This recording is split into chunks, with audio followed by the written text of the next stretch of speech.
Dear student, welcome back to my channel study 7.0 पे आपका स्वागत है। आज हम आपके लिए लाए हैं 2022 का हिंदी मॉडल पेपर। यदि स्टूडेंट आप अच्छे से लगन से पढ़ाई किए हैं तो हम आपको टोटली 40 ऑब्जेक्टिव क्वेश्चन दे रहे हैं, जो कि जैक द्वारा जारी किया गया है। झारखंड शैक्षिक अनुसंधान एवं परीक्षण परिषद रांची झारखंड। तो यदि आप अच्छे से पढ़ाई किए हैं तो आप इस टोटली 40 ऑब्जेक्टिव क्वेश्चन का हमें आंसर लिख कर दिखाएं तो हम जानेंगे कि आप अच्छे से पढ़ाई किए हैं। और यह जैक द्वारा जारी किया गया मॉडल पेपर है। तो स्टूडेंट चलिए हम शुरू करते हैं। आपको हम टोटली क्वेश्चन देते हैं, टोटली 40 क्वेश्चन देते हैं। आपको सारे क्वेश्चन का आंसर आपको खुद से बनाना है। यदि आपको याद हो तो अच्छी बात है, यदि आपको याद न हो तो आप सारे क्वेश्चन को लिखकर सारे क्वेश्चन का आंसर ढूंढ कर उसको याद कर लें तथा आप कमेंट में यह जरूर बताएं कि आपको इनमें से कितने क्वेश्चन याद हैं। चलिए हम शुरू करते हैं। पहले हम पढ़ते हैं झारखंड शैक्षिक अनुसंधान एवं परीक्षण परिषद रांची झारखंड प्रथम सावधिक परीक्षा 2021-22 कक्षा 10 विषय हिंदी है। समय आपको दिया जाएगा 1 घंटा 30 मिनट। 40 नंबर का आपको टोटली क्वेश्चन रहेगा। क्लियर है? यहाँ से हम लोग देख लेते हैं। सभी प्रश्न अनिवार्य है। प्रश्नों की कुल संख्या 40 है। प्रत्येक प्रश्न के लिए 1 अंक निर्धारित है। प्रत्येक प्रश्न के लिए 4 विकल्प दिए गए हैं, जिनमें से एक सही का विकल्प चयन कीजिए। गलत उत्तर के लिए कोई अंक नहीं काटे जाएंगे। देखिए, ये जैक आपको बता रहा है कि इसमें यदि आपसे किसी भी क्वेश्चन का आंसर गलत हो जाता है तो उसके लिए नेगेटिव मार्किंग यहाँ पे नहीं है। ये अच्छी बात है। अब यहाँ से हम देख लेते हैं। चलिए, यहाँ से हमारा क्वेश्चन शुरू होता है। यहाँ पे स्टूडेंट हम आपको इसका आंसर नहीं बताएंगे, आपको इसका आंसर खुद से ढूंढना है और आपको कमेंट में बताना है कि आपको इन क्वेश्चनों में से कितने क्वेश्चन का आंसर आपको पता है। पहला क्वेश्चन है, मनुष्य का जन्म किसके बोझ के साथ होता है? ठीक है, मनुष्य का जन्म किसके बोझ के साथ होता है? और आपके पास यहाँ पे 4 ऑप्शन भी दिया है। तो आपको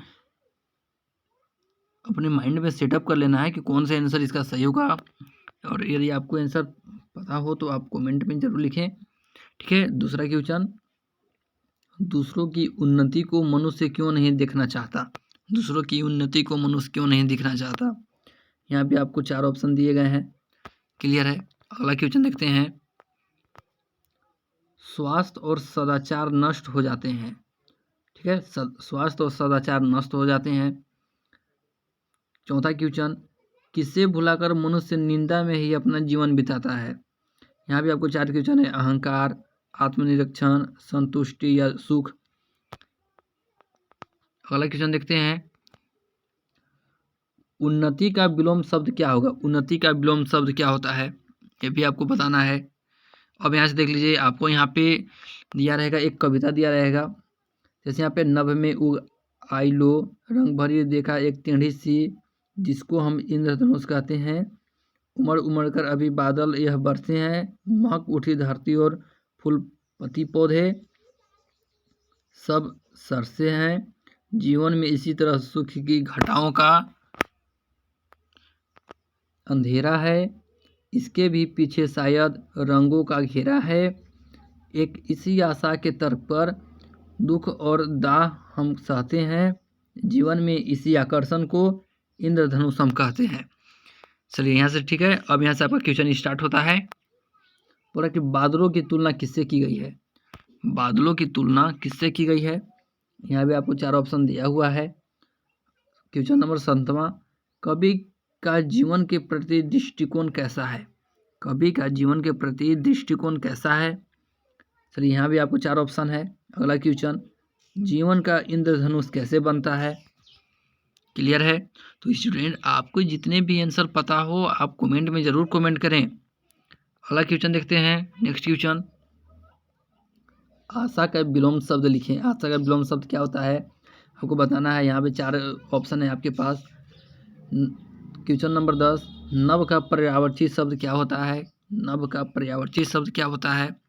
ठीक है, अब यहाँ से देखिए, अब इसके बाद आपसे पूछा जाएगा व्याकरण से। ठीक है, अब यहाँ से आपका स्टार्ट हो जाएगा व्याकरण। व्याकरण में आपको कैसे पूछा जाएगा, निम्नलिखित में से अकर्मक क्रिया किस वाक्य में है। अब आप पढ़े होंगे अकर्मक क्रिया किसे कहते हैं और सकर्मक क्रिया किसे कहते हैं। तो यहाँ भी आपको 4 ऑप्शन है, जैसे गाय घास खाती है, रानी गाना गाती है, बच्चा रोता है, राजू पत्र लिखता है। ठीक है, यहाँ भी आपको 4 ऑप्शन दिया हुआ है। नेक्स्ट क्वेश्चन नंबर 12, जिसमें कर्ता, क्रिया और कर्म तीनों उपस्थित हो वहाँ कौन सी क्रिया होती है। तो यहाँ भी आपको 4 ऑप्शन दिया हुआ है। ठीक है, अगला क्वेश्चन, कौन अरुण का अनेकार्थी शब्द नहीं है, कौन अरुण का अनेकार्थी शब्द नहीं है। तो यहाँ भी आपको 4 ऑप्शन दिया हुआ है। ठीक है, 14वां क्वेश्चन है, जब समास का प्रथम पद अव्यय और प्रधान हो वहाँ कौन सा समास होगा। यहाँ भी 4 ऑप्शन है, तत्पुरुष समास, अव्ययी भाव समास, कर्मधारय समास, बहुब्रीहि समास। ठीक है, तो आपको चारों में से एक ऑप्शन को चुनना है। 15वां क्वेश्चन, विद्यालय विद्या के लिए आलय कौन सा समास है। विद्यालय विद्या के लिए आलय कौन सा समास है। यहाँ भी आपको 4 ऑप्शन है, अव्ययी भाव, तत्पुरुष, कर्मधारय, द्वंद्व समास। क्लियर है। अगला क्वेश्चन देखते हैं। टोटली हम आपको 40 क्वेश्चन दे रहे हैं। 16वां क्वेश्चन, नीला है जो अंबर, विग्रह पदों का सही समस्त पद क्या होगा। यहाँ भी 4 ऑप्शन है, नीलांबर, अंबर नीला, नीला और अंबर, नीलाकाश। तो आपको बताना है इसमें से किसका आंसर सही होगा। 17वां क्वेश्चन, रचना के आधार पर किस वाक्य में एक प्रधान वाक्य और शेष आश्रित उपवाक्य होता है। यहाँ भी 4 ऑप्शन है, सरल, संयुक्त, मिश्र और उपवाक्य। क्वेश्चन नंबर 18, समुच्चय बोधक अव्यय के 2 प्रमुख भेद कौन से हैं। समुच्चय बोधक अव्यय के 2 प्रमुख भेद कौन से हैं।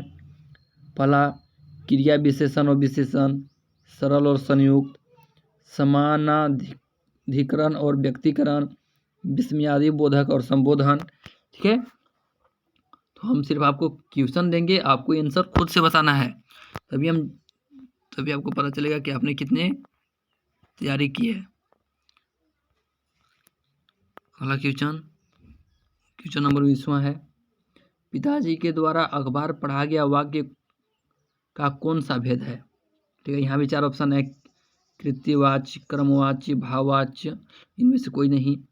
20वां क्वेश्चन, कृत्यवाच्य के वाक्यों में कर्ता के कार्य की खाली स्थान होती है, प्रधानता, निरस्त, सरलता, उपयोगिता। क्लियर है। अब यहाँ से देखिए, निर्देश आपको दिया हुआ, प्रस्तुत गद्यांश को ध्यानपूर्वक पढ़कर प्रश्न संख्या 21 से 24 तक के लिए सही उत्तर का चयन कीजिए। अब यहाँ से देखिए, आपके सामने एक कविता है, आप इसको पढ़ लें।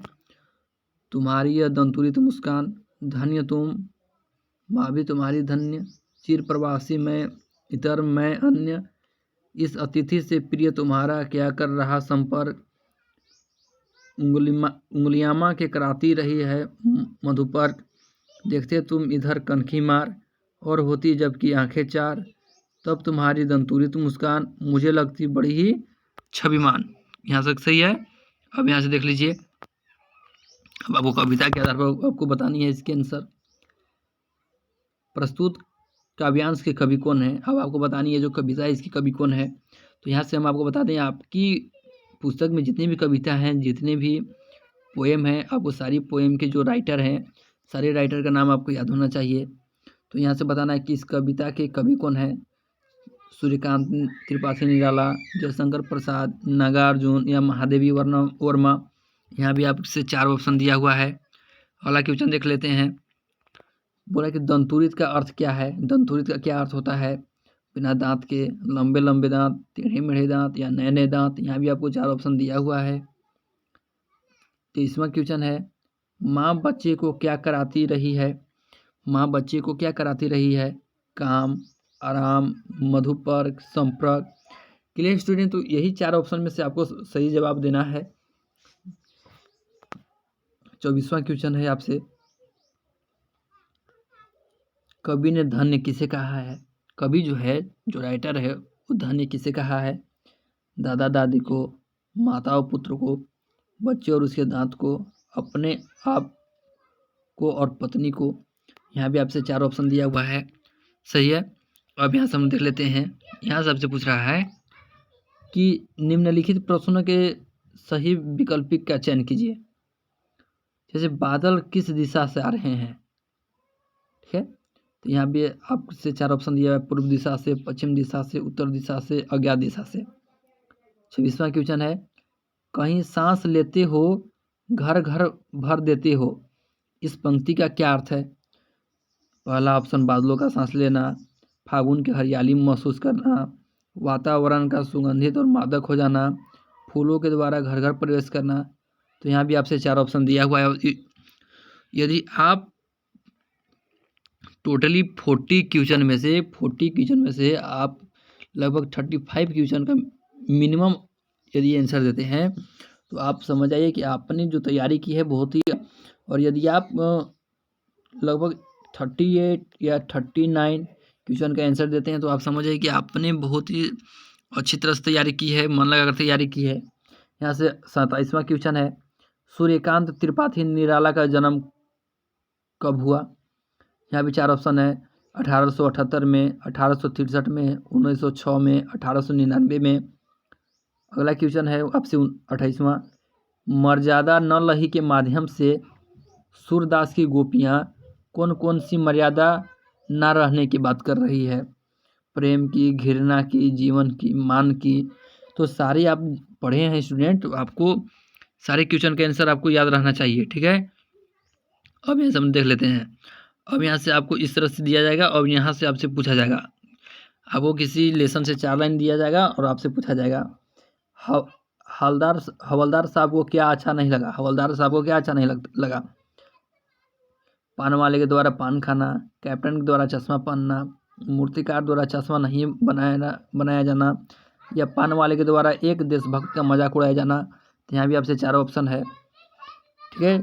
यहाँ से देख लीजिए, आपसे 30वां क्वेश्चन है, बूढ़ा मरियल सा लंगड़ा आदमी कौन था? बूढ़ा मरियल सा लंगड़ा आदमी कौन था? हवलदार साहब था, पान वाला था, कैप्टन था, या मास्टर मोतीलाल था? ठीक है, तो आपको इस 4 में से ऑप्शन का एक सही जवाब दे देना है। 31वां क्वेश्चन, कैप्टन क्या काम करता था? कैप्टन जो था वह क्या काम करता था, यह भी आपको बतानी है, ठीक है। अगला क्वेश्चन देखते हैं, 32वां क्वेश्चन, हवलदार साहब पान वाले से क्या जानना चाहते थे? हवलदार साहब जो थे वो पान वाले से क्या जानना चाहते थे? पान वाले के बारे में, या मोतीलाल मास्टर के बारे में, या कस्बे के बारे में, या कैप्टन के बारे में? तो आप इसको पढ़े होंगे, आपको इसका आंसर देना है। 33वां क्वेश्चन है, लेखक बाल गोविंद भगत की किस विशेषता पर अत्यधिक मुग्ध था? पहनावे पर, भोजन पर, मधुर गार पर, या व्यवहार पर? यहाँ पर भी आपसे 4 ऑप्शन दिया हुआ है, ठीक है। यहाँ से देख लेते हैं 34वां क्वेश्चन, बाल गोविंद भगत पाठ के आधार पर बताए रोपनी किसे कहते हैं? ठीक है, बाल गोविंद जो भगत थे वो पाठ के आधार पर बताए रोपनी वो किसे कहते हैं? यहाँ पर आपको 4 ऑप्शन दिया हुआ है, रोपन को, धान की रोपाई को, धान की कटाई को, या धान की खेती को। तो आपको सही जवाब इसमें से दे देना है। अगला क्वेश्चन देख लेते हैं, क्वेश्चन नंबर आपसे 35वां पूछा जाएगा, बाल गोविंद भगत के संगीत के लेखक ने क्या कहा है? ठीक है, यहाँ पर भी आपसे 4 ऑप्शन दिया हुआ है। क्वेश्चन नंबर 36वां है स्टूडेंट, बाल गोविंद भगत कौन से माह में प्रभातियाँ शुरू करते थे? आषाढ़ में, भादों में, सावन में, या कार्तिक में? तो आपको इसमें से सही जवाब को चुनना है, ठीक है। अगला क्वेश्चन यहाँ देख लीजिए, अब यहाँ से आपको 4 लाइन दिया हुआ है। अब 4 लाइन के बाद आपसे इस तरह से सवाल पूछा है, प्रस्तुत कहानी के लेखक कौन है? यहाँ से आपको 4 राइटर का नाम दिया हुआ है। 38वां क्वेश्चन है, लेखक की माँ काजल कहाँ लगाती थी? जो लेखक की माँ थी वह काजल को कहाँ लगाती थी? 4 ऑप्शन है, नाभिक और लीलार में, आँखों और माथों पर, हथेली और पैरों पर, नाभि और हथेली पर। तो यहाँ पर भी आपसे 4 ऑप्शन दिया हुआ है। 39वां क्वेश्चन है, माँ चोटी में लेखक को क्या बांध रही थी? रिबन, रस्सी, पगड़ी, फूलदार लट्टू। 40वां क्वेश्चन है, लेखक किसकी गोद में सिसकते सिसकते बाहर निकले थे? माता जी की गोद में, या बाबूजी की गोद में, या दादाजी की गोद में, या नौकर की गोद में? तो आपको यहाँ पे टोटली 40 क्वेश्चन हो चुका है। अब देखिए, अब यदि आपको स्टूडेंट आपको जितना भी क्वेश्चन का आंसर पता हो, आप हमारे कमेंट में ज़रूर कमेंट करें। यदि आपको 35 पता हो तो 35 लिखें, 40 यदि आपको टोटली पता हो तो 40 लिखें, यदि 38 पता हो तो आप 38 लिखें। और जो भी ये 40 क्वेश्चन है, आपको जो भी क्वेश्चन याद ना हो, आप इसको कहीं से भी बुक से खोज कर या आप इसको कहीं से भी खोज कर आप सारे क्वेश्चन को याद कर लें, क्योंकि ये जो क्वेश्चन है, जो 40 क्वेश्चन है, ये जैक द्वारा जारी किया गया क्वेश्चन है, जो आपको एग्जाम में पूछे जा सकते हैं।